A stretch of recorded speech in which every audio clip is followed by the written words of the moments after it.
deep within the shifting shadows of the Slavic wilderness, where the trees groan with the weight of centuries, and the sunlight barely pierces the emerald gloom, lies a boundary. It is not a border of stone or silk, but a liminal space between the world of the breathing and the realm of the eternal silent. If you wander too far, following a path that wasn't meant for human feet, you might hear it. The rhythmic thump of a pestle striking the earth, the frantic rustle of a birch broom sweeping away the tracks of a destiny already sealed. She is known by many names: Yaga, Jayababa, Babaroga, the Grand Crone. To some, she is a nightmare designed to keep children close to the hearth, a kidnapper who fries her victims in a cavernous stove. To others, she is the mistress of magic, a forest spirit leading hosts of spirits, and the guardian of the gateway to the thrice-ninth kingdom. She is a creature of terrifying duality, an ogress who threatens to eat the hero, yet a wise initiator who provides the magical tools needed to defeat death itself. Tonight, we step across the threshold. We shall seek the hut that turns on dancing chicken legs and confront the woman with the iron teeth and the bony leg. From ancient burial mounds to the modern silver screen, we will unravel the enigma of the Bone Mother. In the Slavic tongue, names are rarely just labels. They are maps of destiny, echoes of ancient power. The name Baba Yaga is a linguistic knot, a paradox that has puzzled etymologists and historians for centuries. Let us begin with the first word, Baba. To a modern Russian or Bulgarian child, Baba is a simple, cozy word for grandmother or an older woman, but peel back the layers of time, and the word transforms. In ancient Slavic culture, Baba referred to an older married woman of the peasant class, or more importantly, a midwife. Going even deeper into the pre-Christian past, Baba was a title for the Great Mother, the first woman, and a female ancestor. It signifies the opening of the gates of new life, a guardian who stands at the threshold of birth and death. But it is the second word, Yaga, where the true mystery deepens. There is no consensus on its origin, only a trail of terrifying possibilities. One of the oldest theories, proposed by Alexander Afanasiev, links Yaga to the Proto-Slavic word for serpent and the Sanskrit ahi. This connects her to the chthonic, earthbound powers of the underworld, a being that, like a snake, crawls between the cracks of reality. In some tales, she is even described as having a serpent's tail, a primal goddess of death who guards the gates to the beyond. Others look to the language of suffering. Across the Slavic world, variations of the name are tied to darkness and decay. In Old Church Slavonic, Gedza means disease or illness. In Polish, Jubza means a witch, a fury, or an evil woman. In Serbian and Croatian lore, Jeza is the word for horror, shudder, or a cold chill. To speak her name was to invoke the very sensation of a nightmare. There is also a more visceral human theory. The Russian dialect verb yagat, means to yell or shout with all one's might. It is the scream of a woman in labor or the war cry of a person raging before a fight to dull the pain. This paints the Yaga as a priestess of the great cry, a mentor of the most intense human transitions, birth, war, and death. But the search for her roots goes even further, crossing borders into the east. Some scholars suggest a link to the Sanskrit word yaja, meaning sacrifice or offering. In this light, Baba Yaga is not a monster, but the guardian of the sacred fire, receiving the souls of the departed as a final sacrifice to the earth. Others have even pointed to the word yogi, depicting her as a forest, dwelling ascetic possessing supernatural siddhas, or magical powers, that were misunderstood by the uninitiated. There is even a theory that the name is not Slavic at all. During the era of the Mongol invasion, the title Babe Aga, meaning Great Lord or Powerful Master, was used to describe the terrifying tax collectors of the Golden Horde. Over time, This image of an unstoppable kidnapping authority may have merged with the forest witch of the woods to create the formidable figure we know today. Whether she is the Snake Mother, the Goddess of Disease, or the Lord of the Woods, her name remains a category and boundary crosser. She is a walking contingency, a spirit that refuses to be categorized by the simple morals of men. When you call her name, you are not just calling a witch. You are invoking the history of fear, life, and the untamable wild itself. To understand Baba Yaga, one must first confront her dwelling, a structure that is less a house and more a living extension of the grave. Deep within the trackless forest, where the air is thick with the scent of pine and decay, stands the legendary log cabin that defies the physics of the living world. It does not rest upon the earth. It perches atop a pair of gargantuan scaly chicken legs. In some darker variations, these supports are not legs at all, but ram's horns, or giant, rotating spindles, constantly shifting as if the house itself were searching for its next victim.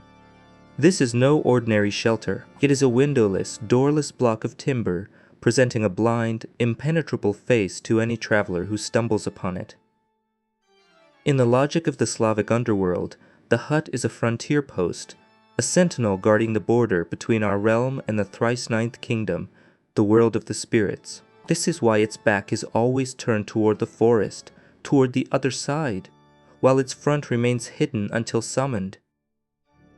Surrounding the hut is a fence that serves as a macabre warning. It is woven from human bones and topped with skulls, whose empty eye sockets ignite with a sickly, supernatural flame when the sun dips below the horizon. These glowing skulls illuminate the forest night, casting long, jagged shadows against the birch trees. Look closely at the gate. The bolts are human legs, the hinges are human hands, and the lock is a mouth filled with razor-sharp teeth. Frequently, there is one empty stake in the fence, a silent invitation for the head of the traveler who fails the witch's tests. But where did such a terrifying image originate? Scholars and archaeologists have found a grim reality behind the myth. Ancient Slavic and Finno-Ugric peoples practiced a unique funeral tradition. They built huts of death, miniature wooden cabins raised on high tree stumps with spreading roots to protect the remains of the deceased from scavengers. These stumps, often smoked or cured with fire to prevent rot, were called kuruye, korne, which over centuries was misinterpreted by folk memory as kurinye, kurini, chicken legs. In the eyes of our ancestors, the hut on chicken legs was a tomb, and Baba Yaga was its resident corpse, lying corner to corner with her nose grown into the ceiling, cramped like a body in a coffin that is far too small. To enter this tomb, the seeker must perform the first ritual of initiation. One cannot simply walk around the hut to find a door. The border cannot be crossed so easily. The hero must stand before the blind wall and recite the ancient, spellbound command. Hut, hut, turn your back to the forest and your front to me. As the structure groans and rotates on its scaly supports, the traveler is not just entering a house. They are opening a portal to the land of the dead. And as the door creaks open, the first sound to greet them is the hag's sharp, predatory cry. Foo, foo, foo, I smell the Russian scent. This is not about nationality. It is the smell of the living, живой дух, a reek that is as offensive to the cold, stagnant air of the dead as the smell of a corpse is to the living. By stepping over that threshold, the hero has symbolically died to their old life, beginning a journey from which there may be no return. Crossing the threshold of the hut, you are not merely entering a home, you are stepping into a claustrophobic cocoon where reality itself shrinks to the dimensions of a grave. Here, in the thick gloom, amidst the scent of dried herbs and ancient ash, you meet her. She does not tower over you like a giant, yet she occupies every inch of the available space. Baba Yaga does not simply live here. She is physically woven into the architecture of this place. Peer into her features if you dare. She is the very embodiment of the grotesque. Her skin, resembling yellowed parchment, is pulled tight over a withered skeleton. In the legends, she is often described in a pose that chills the soul, lying across her massive cooking stove, stretched from corner to corner, her feet in one wall and her head in another, while her long, hooked nose has literally grown into the ceiling. This is no accidental detail. Scholars recognize this as the description of a corpse in a coffin that is far too narrow, or a special cage used in antiquity for the ritual decomposition of bodies. She is a living corpse, entombed within the architectural manifestation of her own death. Her most famous attribute is the bony leg, Baba Yaga Kostyanaya Noga. This epithet is not merely a description of a physical deformity. It is a liminal marker. One of her legs stands in the world of the living, while the other, stripped of its flesh, belongs to Nav, the realm of shadows. In some ancient versions, her leg was not even made of bone, but of clay, iron, or even dung, linking her to chthonic creatures and serpents that crawl between worlds. In mythology, one-leggedness has always been the hallmark of beings whose path lies through the gates of death. Her mouth is a trap filled with iron teeth, capable of grinding bones as easily as dry twigs. Her nails are long, curved talons, and her gaze is often clouded. Baba Yaga is nearly blind. She does not see you with her eyes. She perceives you through her supernatural intuition and a sharp, predatory sense of smell. And when she chooses to leave her abode, she does so in a manner that has no equal in Western demonology. While European witches saddle brooms, Yaga climbs into a giant iron or wooden mortar. She flies, fiercely urging the mortar forward with a heavy pestle and sweeping away her tracks behind her with a broom made of silver birch. The mortar and pestle are ancient tools of transformation, where grain is turned into flour and life is ground into death and new birth. Her flight is accompanied by the howling of the wind, the groaning of trees, and the snapping of breaking branches. Nature itself shudders when the Bone Mother crosses the sky. In the Balkan lands, her image becomes even more demonic. There, she is known as Baba Roga, old woman with a single horn in the middle of her forehead, iron teeth, and sometimes only one eye. She hides in abandoned mills, dark caves, and deep wells, waiting for disobedient children. Whether she is the Yaga of the north or the Roga of the south, this figure embodies the primordial fear of wild, uncontrollable female power and the inevitability of the end. She is a nightmare made manifest, but within that nightmare lies a great secret. To obtain her wisdom, you must first survive her terror. To view Baba Yaga as merely a forest-dwelling hag is to ignore the true cosmic scale of her power. She is not a simple witch. She is a force of nature, a transcendental entity that exists far above the local spirits like the Leshy or the Vadianoi. In the hierarchy of the Slavic spirit world, she is the mistress of the woods, a high-order being to whom all creatures of the earth, air, and water must pay absolute obedience. The most profound evidence of her status as a nature deity appears in the tale of Vasilisa the Beautiful. As the heroine journeys toward the bone-fenced hut, she is passed by 3 mysterious horsemen who illuminate the passage of time itself. First comes a white rider on a white horse, representing the bright day. He is followed by a red rider on a blood-red horse, who is the round sun. Finally, as night falls and the eye sockets of the skulls on Yaga's fence begin to glow, a black rider on a coal-black horse gallops past, the dark night. When Vasilisa dares to ask about these figures, the witch confirms with chilling indifference, "They are my servants." This reveals her as a demiurge, a controller of the very cycle of time and the movements of the heavens. Her physical movement through the world is equally elemental. When Baba Yaga takes to the sky in her mortar, she does not fly silently. Legends describe her passage as a cataclysm. The trees groan and writhe, the earth trembles, and the winds howl in her wake. The renowned folklorist Alexander Afanasieff interpreted this mortar and her turning hut as metaphors for the storm cloud, casting Yaga as a personification of the tempest. She is said to possess the keys to the sun, and can command the clouds to bring either life-giving rain or destructive droughts at her whim. Inside her hut, the supernatural reaches an uncanny peak.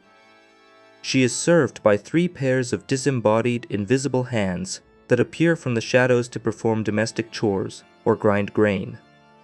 This suggests that she exists in a state of high-order being, where physical labor is performed by the spirits she commands. Scholars believe this elemental power points to her origin as a great mother, or a pagan goddess of fertility and death, possibly a darker, older aspect of the goddess Mokosh. Over centuries, as patriarchal religions and agriculture reshaped the Slavic mind, this all-powerful nature spirit was demoted to the role of a wicked witch. Yet, even in her withered form, she remains the guardian of the life force itself, keeping the living and dead waters in her wells, the ultimate symbols of death and rebirth in the ritual of existence. She does not just live in nature, she is the unpredictable, untamable heart of it. Why does the hero, or more often, the heroine, seek the hut on chicken legs? Why risk the bone fence and the iron teeth of a being who openly threatens to devour them? It is because Baba Yaga is not merely a predator. She is the great initiator, the primordial architect of the human soul. In the world of the Slavic fairy tale, meeting Yaga is a mandatory rite of passage, a liminal moment where one must symbolically die to their old self to be reborn with the strength of an adult. The renowned folklorist Vladimir Prop argued that stories of Baba Yaga are distorted cultural memories of ancient puberty rites. In these archaic rituals, youths were taken deep into the trackless forest, the realm of the spirits, to undergo a series of tests. They were killed symbolically, often being told they were being swallowed by a monster, only to emerge as full members of the tribe, initiated into the secret knowledge of their ancestors. The most terrifying element of this initiation is the ritual of the stove. In countless tales, Yaga attempts to place a child on a bread shovel to bake them in her massive oven. Yet history reveals a startling inversion. Scholars have identified a folk medical practice known as overbaking or perepikani. If a child was born weak or sick, a village-wise woman, a baba, would wrap the infant in dough and briefly slide them into a warm oven. This was a symbolic second birth, intended to bake the child into health and burn away the sickness. Over centuries, under the influence of Christianity, this benevolent act of healing was demonized into the image of a wicked witch trying to eat her visitors. To survive Yaga's initiation, the seeker must possess more than just courage. They must possess purity of spirit and respect. As we see in the story of Vasilisa the Beautiful, the tasks Yaga assigns are superhuman. Sorting moldy corn from good grain or cleaning poppy seeds mixed with dirt. Success depends on the seeker's intuition and their relationship with the natural world. If you are kind to Yaga's neglected cat, her thirsty dogs, or her squeaking gate, the very environment will conspire to help you. Baba Yaga does not want your flesh. She wants to devour your naivety and ignorance. She peels back the skin of the child's ego to leave the bones of the true, resilient, self-exposed. To those who fail her tests of honesty and hard work, she is the villain who consumes the unworthy. But to the seeker who perseveres, she becomes the donor, the grandmother who hands over the fire-breathing horse or the magic ball that rolls toward one's destiny. The ultimate reward of this initiation is the glowing skull lantern. When Vasilisa completes her tasks, Yaga gives her a skull with burning eyes, a literal spark of the underworld's fire. This fire is a double-edged sword.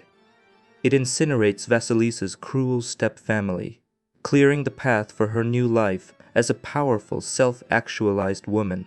This is the essence of Yaga.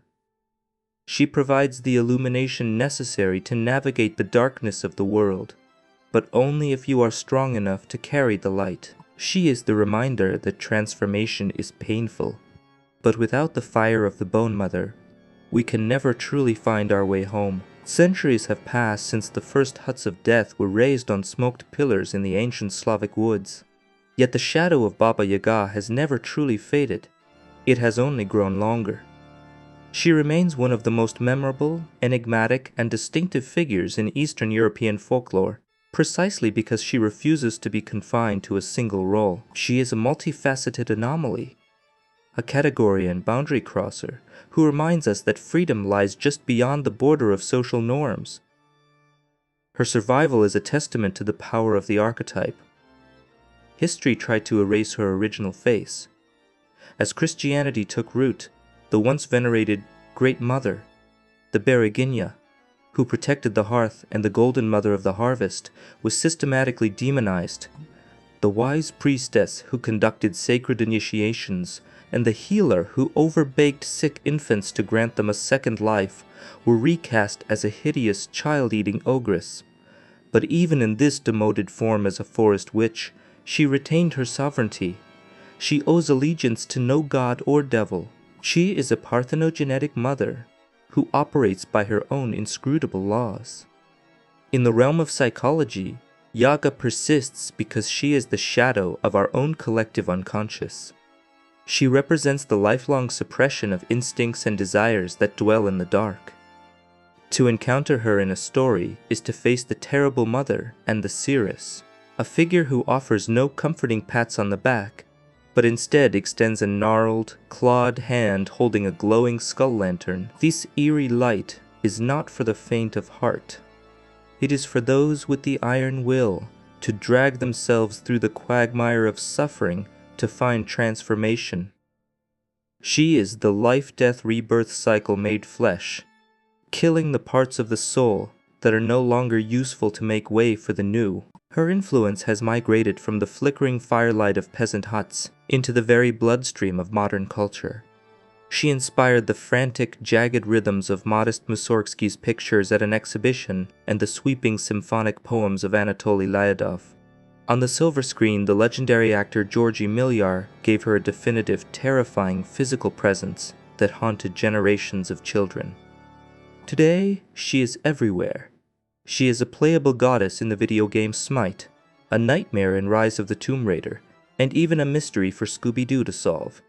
Her name has become shorthand for an unstoppable, lethal force, serving as the namesake for the modern cinematic myth of John Wick.